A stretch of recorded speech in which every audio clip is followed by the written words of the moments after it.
qui concernent directement notre ministère.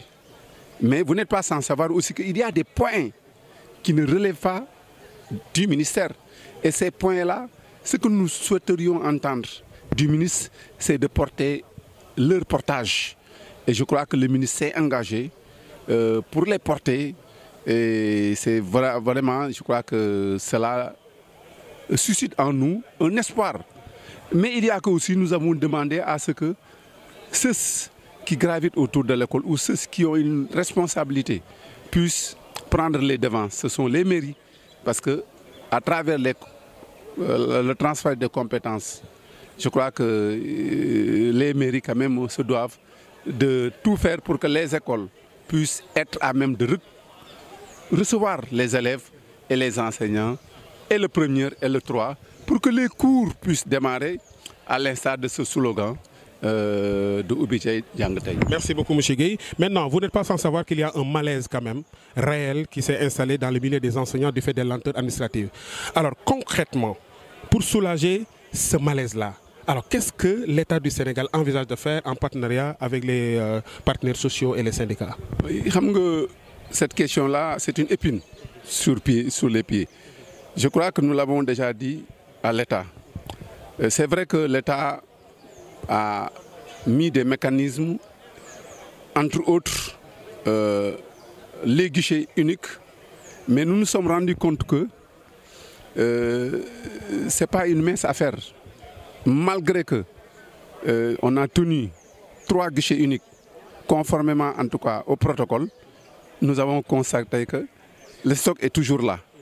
Et il faut se mettre dans une perspective qui nous permettra de régler de manière durable cette question-là.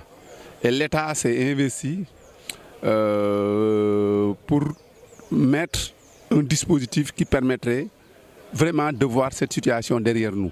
Mais en attendant, nous demandons à ce que l'on mette encore en place des guichets uniques en attendant le parachèvement, en tout cas du dispositif qui a été initié. Merci beaucoup. Et êtes-vous optimiste?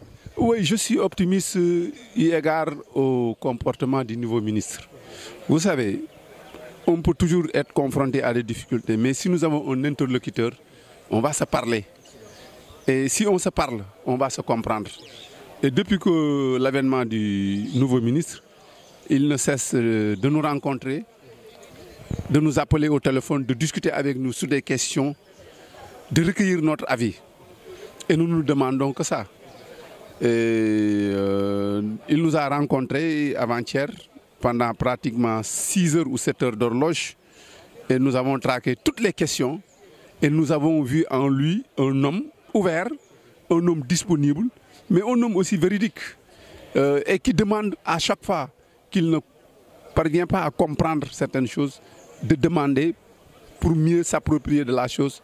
Et je vais vous dire qu'il a pris engagement même de porter la question de l'octroi des subventions aux syndicats d'enseignants que nous sommes. Parce que vous n'êtes pas sans savoir que c'est un droit. Ce que nous faisons, c'est d'utilité publique. Et partout où les élections se sont déroulées, mais ceux qui ont été retenus comme étant les représentatifs, mais ils obtiennent de l'État une subvention qui leur permet de pouvoir, en tout cas, travailler, parce que ce qu'ils font, ils le font, et c'est d'utilité publique. Merci beaucoup, M. Gueye. Donc, je rappelle à nos internautes que vous venez de suivre le secrétaire général de l'UDEN, Abdourahmane Gueye. Merci beaucoup, Abdourahmane. Merci. Vraiment, je suis très content. On est ensemble. Merci beaucoup. Merci. Merci. Merci.